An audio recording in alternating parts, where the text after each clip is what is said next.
morning friends, this is the 8th unit of midwifery, chapter 20 normal puerperium. तो आज हम normal पिपेरियम के बारे में डिस्कस करेंगे।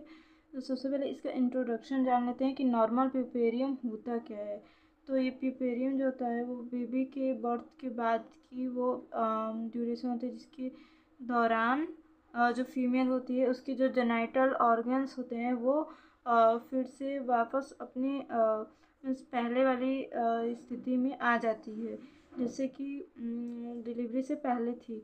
और जो नॉर्मल पिपेरियम होता है उसके दौरान ये 2 टाइप्स के चेंजेस देखने को मिलते हैं इसमें। तो फर्स्ट आपका है इनवोल्यूशन और सेकंड है आपका सब इनवोल्यूशन। तो फर्स्ट इनवोल्यूशन की बात करें तो वो प्रक्रिया ये जिसके द्वारा जो फीमेल होती हैं उनके जो जेनाइटल ऑर्गन्स होते हैं उसमें जो लेबर के बाद जो पिपेरियम के दौरान प्रेगनेंसी से पहले वाली जो स्थिति होती है उसमें वापस आ जाना इसे ही इन्वोल्यूशन कहते हैं। और जो सब इन्वोल्यूशन होता है यानी कि जो पिपेरियम होता है उसके जो दौरान जो फीमेल के जेनाइटल ऑर्गन्स होते हैं तो वो प्रेगनेंसी से पहले वाली स्थिति में नहीं आ पाती है। तो यही जो होता है वो सब इन्वोल्यूशन कहलाता है। और ड्यूरेशन के बारे में जान लेते हैं। तो ड्यूरेशन कितनी होती है पिपेरियम की। तो पिपेरियम जो होता है प्लेसेंटा के डिलीवरी के तुरंत बाद प्रारंभ हो जाती है, ठीक है। और जो अगले 6 वीक या 42 डेज की तक मतलब कंटिन्यू रहती है। और जो पिपेरियम के टाइम जो फिजियोलॉजिकल और साइकोलॉजिकल प्रॉब्लम होते हैं तो उसमें से ये फिजियोलॉजिकल और साइकोलॉजिकल प्रॉब्लम में से पहला पॉइंट चेंजेस इन यूट्रस, यानी कि सबसे पहले तो यूट्रस में चेंजेस दिखाई देगा। उसमें से आपको क्या क्या देखने को मिलेगा तो वो हम आपको बताएंगे कि ड्यूरिंग पिपेरियम सबसे अधिक चेंजेस यूट्रस में ही दिखाई देती है।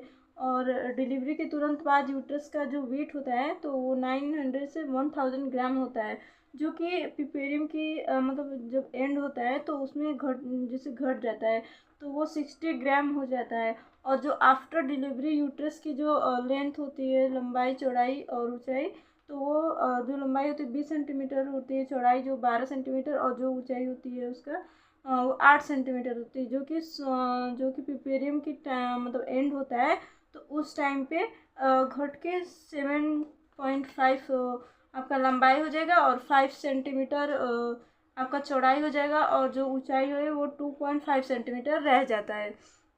जो फंडल हाइट होता है तो उसमें जो लगभग 1 से 1.5 सेंटीमीटर प्रतिदिन के हिसाब से कमी आती है। यदि ड्यूरिंग पिपेरियन फंडस की स्थिति अम्बिलिकल से ऊपर मतलब है तो ऐसी कंडीशन में मतलब निम्न कारण हो सकते हैं।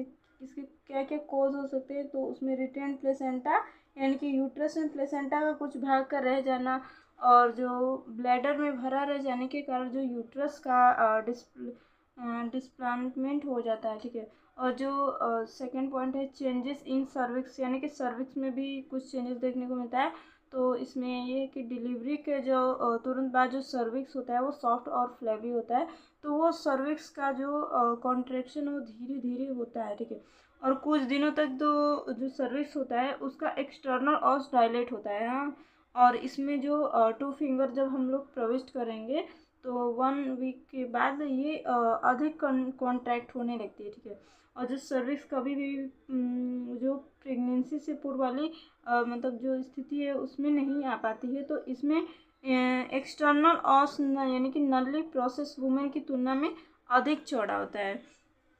और जो आपका चेंजेस इन वजाइना है तो चेंजेस इन वजाइना की बात करें तो आफ्टर जो डिलीवरी वजाइना है वो डिस्टेंसिबल होती है और इसमें पूर्ण वाली मतलब पहले वाली स्टेज में पहले वाली अवस्था में आने में लगभग 1 से 2 महीने तक आपका टाइम लग सकता है। उसके बाद जो आफ्टर डिलीवरी जो हाइमन होता है वो मतलब एकदम गायब ही हो जाता है। और इसके बाद तो उसके स्थान पे जो छोटे छोटे टिश्यूज़ के छोटे छोटे जो टैग पाए जाते हैं, ठीक है। उसमें ये केवल जन्म दे चुकी फीमेल्स में होता है ना तो उसमें ही पाए जाते हैं। और आफ्टर डिलीवरी ये वजाइना ओपनिंग में गैपिंग अधिक रहती है, तो ये पहले वाली कुंवारेपन वाली स्थिति में नहीं आ पाती है। ठीक है। और इसमें लोकिया है, तो लोकिया का भी कुछ भाग होता है। इसमें का डेफिनेशन जान लेते हैं कि लोकिया होता क्या है। तो लोकिया जो पिपेरियम के दौरान जो वजाइना है उससे होकर जो मतलब एक सिक्रेशन होता है, मतलब ब्लीडिंग टाइप्स का होता है, उसे ही लोकिया कहते हैं। तो इसमें मुख्य रूप से गर्भाशयी स्राव होता है, मतलब सिक्रेशन होता है। हालांकि इनमें कुछ मात्रा में सर्विक्स तथा वजाइना सिक्रेशन को भी होती है। तो इसमें कॉम्पैक्ट्स ऑफ लोकिया, यानी कि इसमें लोकिया के कंपोनेंट्स क्या होते हैं। तो इसमें फर्स्ट होता है लोकिया में क्या क्या चीज़ें पाई जाती हैं। तो इसमें ब्लड होता है, और डेसिडुआ टिश्यूज होता है, फीटल मेम्ब्रेन होता है, लेनुगो होता है, किसियोसा होता है, मिकोनियम होता है, आपका एपिथेलियम सेल्स होता है, और माइक्रो ऑर्गेनिज्म। तो इन सब चीज़ों से मिलके जो आपका है वो लोकिया मतलब होता है। और इसमें कैरेक्टरिस्टिक ऑफ लोकिया, तो इसमें कलर के बारे में भी बताया गया है। तो कलर कैसे कैसे हो सकते हैं, तो जो पिपेरियम के टाइम अलग अलग समय में अलग अलग रंग का, मतलब जो आपका होता है पिपेरियम, उसमें प्रेजेंट होता है। ठीक है। और जो रंग के आधार पर ये तीन टाइप के होते हैं। तो एक होता है आपका लोकिया रुब्रा, यानी कि लाल सूतिका स्राव जिसे हिंदी में कहते हैं, और या लोकिया रुब्रा कहते हैं। और बी है आपका लोकिया सिरोसा, यानी कि गुलाबी सूतिका स्राव। फर्स्ट ये होता है कि आपका लोकिया रुब्रा होता है, यानी कि इसको हिंदी में लाल सूतिका स्राव कहते हैं। और बी है आपका लोकिया सिरोसा, यानी कि गुलाबी सूतिका स्राव। और तीसरा है आपका कि लोकिया अल्बा, यानी कि इसको सफ़ेद सूतिका स्राव बोलते हैं। तो फर्स्ट लोकिया रुब्रा मतलब लाल सूतिका स्राव की बात करें, तो सूतिका स्राव के प्रथम 4 दिनों तक जो योनि से आने वाला स्राव होता है वो लाल सूतिका स्राव कहलाता है। ठीक है। और इसमें रक्त की जो मात्रा होती है अधिक होने के कारण इसका जो रंग होता है वो लाल होता है। और तीसरा है कि लोकिया रुब्रा में, मतलब इसमें जो ब्लड के अलावा डेसिडुआ रुब्रा में ब्लड के अलावा डेसिडुआ की जो सेल्स होते हैं, और जो मेम्ब्रेन के पार्ट्स होते हैं, मेकोनियम, वर्निक्स, कैसियोसा वगैरह, और लेनुगो आदि मतलब पाए जाते हैं। ठीक है। और बी आपका हो गया लोकिया सेरोसा, यानी कि गुलाबी सूतिका स्राव, यानी कि लाल सूतिका स्राव के बाद अगले 3-4 दिनों तक जो योनि से आने वाली जो स्राव है वो गुलाबी यानी कि सूतिका स्राव, यानी कि लोकिया सिरोसा कहलाता है। और जो ये सूतिका स्राव होता है उसके 5 से 9वें दिन तक की मध्य स्त्रावित ये होता है, मतलब कि ये मतलब सीक्रेट होता रहता है। और इसका जो रंग है वो पिंक अथवा ये येलो होता है। इसकी जो ब्लड की मतलब मात्रा होती है वो लोकिया रुब्रा की तुलना में कम होता है। और इसमें जो लाल रक्त कोशिकाएं होती हैं वो श्वेत यानी कि वाइट जो ब्लड सेल्स हैं, तो उनमें वुंड एक्सट्यूड सर्वाइकल म्यूकस सूक्ष्म जीव आदि उपस्थित होते हैं। अब जान लेते हैं कि लोकिया अल्बा, यानी कि सफ़ेद सूतिका स्राव, इसके बारे में। यह अंतिम सूतिका स्राव लोकिया होता है, जिसका जो रंग होता है वो वाइटिश और पीला होता है, और येलोइश होता है, जैसे सफ़ेद येलोइश वाइट होता है। ठीक है। और ये स्राव जो होता है, मतलब ये जो सिक्रेशन है वो पिपेरियम की 10 से 15 दिन के मतलब बीच में होता है। तो इसमें जो लाल रक्त कणिकाएं जो RBCs बहुत कम मात्रा में पाई जाती हैं। इसमें जो मुख्य रूप से जो वाइट ब्लड सेल्स यानी कि WBC, एपिथेलियम कोशिकाएं, वसा, म्यूकस आदि में पाए जाते हैं। इसका जो ड्यूरेशन है वो 15 to 18 डेज का होता है। इसका जो अमाउंट है वो 250 होता है। और इसका जो नेचर है ये मतलब क्षारीय प्रकृति के होते हैं। और जो पिपेरियम के टाइम जो एग्जामिनेशन का क्लिनिकल महत्व के बारे में बता देते हैं। तो इसमें मात्रा का परीक्षण होता है, यदि लोकिया की जो मात्रा है वो बहुत कम और अब्सेंट होता है, और यह इन्फेक्शन या लोकिया इन्फेक्शन की उपस्थिति का मतलब सूचक सिंबल होता है। और ये लोकिया की अधिक मात्रा का इन्फेक्शन अधिक उपस्थिति का सूचक होता है। और रंग का परीक्षण करें तो मतलब कि इसका कलर, एग्जामिनेशन ऑफ कलर, तो लोकिया का जो रंग है उसका कलर उसके समय के अनुसार मतलब चेंज होता रहता है। यदि इसमें रंग इसका जो लंबे समय तक रेड रहे तो ये सब इन्वोल्यूशन की उपस्थिति या रिटेंट प्लेसेंटा को दर्शाता है। और इसका गंध की बात करें तो ऑफेंसिव गंध की उपस्थिति में इन्फेक्शन का प्रतीक होता है। उसका ड्यूरेशन की बात करें तो यदि लोकिया 3 वीक के बाद भी पाया जाता है तो यह स्थानीय जननांगों के घाव का सूचक होता है, यानी कि लोकल जेनिटल लेशन होता है। और पिपेरियम के टाइम सामान्य मतलब नॉर्मल चेंजेस क्या क्या होते हैं, तो उसके बात करें तो इसमें सबसे पहले कि वाइटल साइन में चेंजेस होते हैं। तो आफ्टर जो डिलीवरी होती है फीमेल का जो टेम्परेचर होता है 0.5 फ़ारेनहाइट बढ़ सकता है, जो लगभग 12 घंटे बाद मतलब सामान्य अवस्था में आ जाता है। एनेस्थीसिया के प्रभाव से महिला का जो बीपी है वो कम हो सकता है और जो एनेस्थेटिक्स हाइपोटेंशन की संभावना हो सकती है, जो एक आपका वीक के अंदर सामान्य स्थिति में आ जाती है, ठीक है। और जो डिलीवरी के कुछ घंटे बाद जो महिला है, जो फीमेल है, उसका जो पल्स रेट होता है वो हल्की सी बढ़ी हुई हो सकती है, लेकिन ये जो दूसरे दिन यह सामान्य हो जाती है।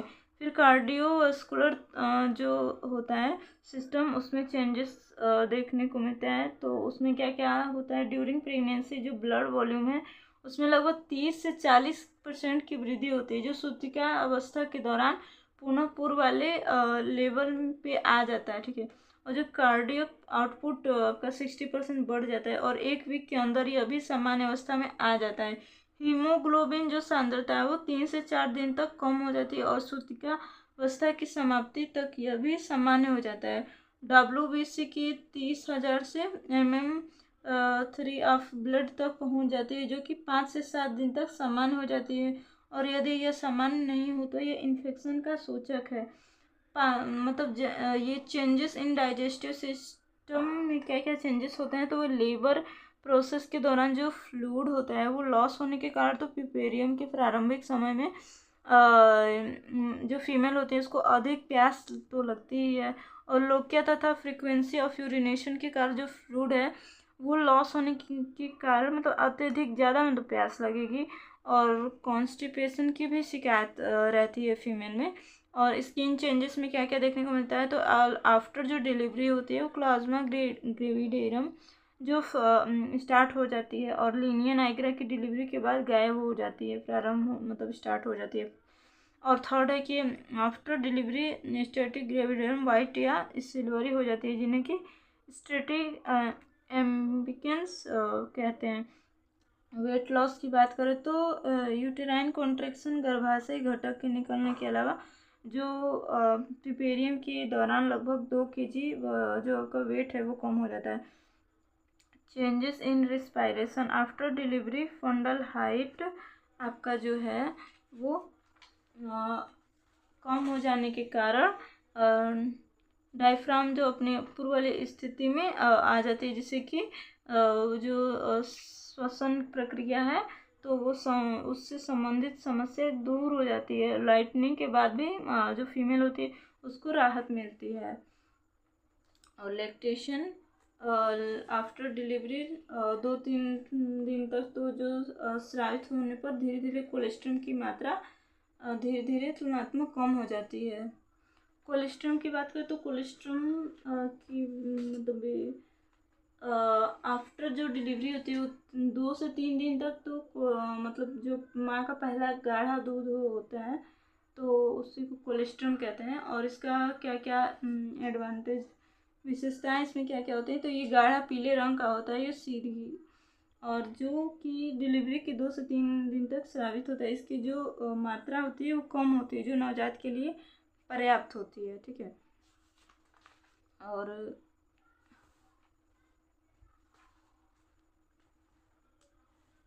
हाँ, और इसके जो प्राकृतिक होती है वो क्षारीय होती है। इसमें जो प्रोटीन होती है NaCl और जो विटामिन की मात्रा होती है वो ज़्यादा होती है, ठीक है। और इसमें जो आपका है कार्बोहाइड्रेट और फैट की मात्रा अधिक होती है। इसमें इम्यूनोग्लोबुलिन जो AM तथा G पर्याप्त मात्रा में पाए जाते हैं, जो न्यू बॉर्न के लिए इम्यून पावर को बढ़ाते हैं। और इसमें पाए जाने वाला लिम्फोफिन की वृद्धि को रोकता है। और 100% मतलब 100 ml कोलेस्ट्रॉल में पाए जाने वाले कार्बोहाइड्रेट, प्रोटीन, फैट एवं वाटर की मात्रा मतलब निम्न प्रकार की हो सकती है। जैसे कि प्रोटीन है आपका तो 8.6 mg होता है, कार्बोहाइड्रेट है आपका 3.2 mg होता है, और जो फैट होता है उसमें 2.3 mg होता है, और जो वाटर होता है आपका 8.6 mm होता है, ठीक है।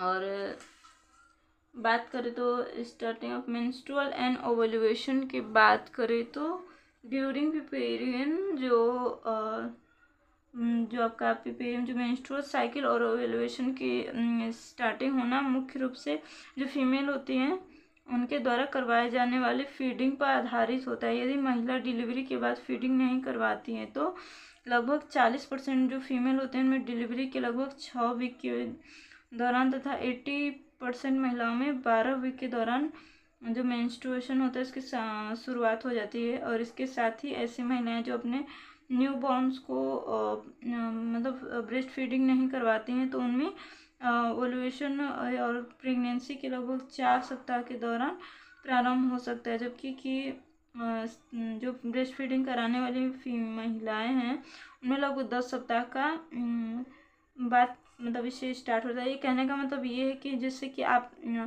बेबी हो है तो उसको अगर आप फीड नहीं कराओगे तो आप मतलब कंसीव बहुत जल्दी कर पाओगे, क्योंकि अभी अभी आपका डिलीवरी हुआ है तो उससे रिलेटेड बॉडी में कुछ ऐसे नेचुरल पावर्स होते हैं जिसकी वजह से हम प्रेगनेंसी को रोक नहीं सकते। बस एक ब्रेस्ट फीडिंग है जो कि हम उसको नेचुरल टाइप्स तरीके से उसको रोक सकते हैं।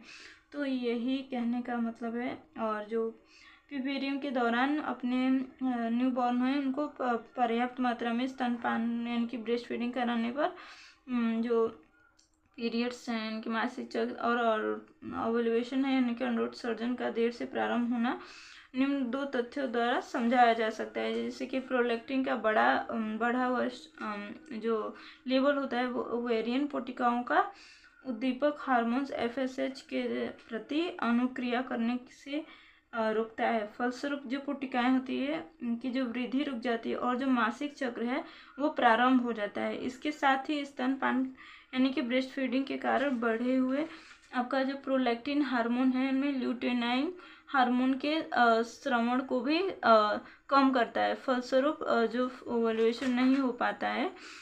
तो ये था आपका ये starting of menstrual and ovulation यानी कि उसको रोकने का तरीका। और जो ये है मीन्स नेचुरल कॉन्ट्रासेप्टिक्स कह सकते हैं ड्यूरिंग पिपेरियम। तो एक्सक्लूसिव ब्रेस्ट फीडिंग जैसे कि मैंने बताया था उसका ये अर्थ होता है कि वो अपने न्यूबॉर्न के प्रथम 4 से 6 मंथ तक ब्रेस्ट फीडिंग के अलावा उसको कुछ भी नहीं देना चाहिए। और लगभग 98% मामलों में 6 मंथ तक जो नेचुरल कॉन्ट्रासेप्टिव की तरह ये कार्य करता है, ठीक है। और इसके जो मतलब अगर इसके अपोजिट बात करें तो जो ब्रेस्ट फीडिंग नहीं कराती हैं फीमेल्स उन्हें डिलीवरी के बाद भी प्रथम मतलब फर्स्ट 4 वीक के दौरान ही ओवुलेशन होने की संभावना हो सकती है, ठीक है। और फीमेल की डिलीवरी के 3 सप्ताह के बाद 3 वीक के बाद ही ओरल कॉन्ट्रासेप्टिक्स जो भी साधनों के उपयोग करने की सलाह दी जाती है। तो please like share subscribe after watching my video. Thank you.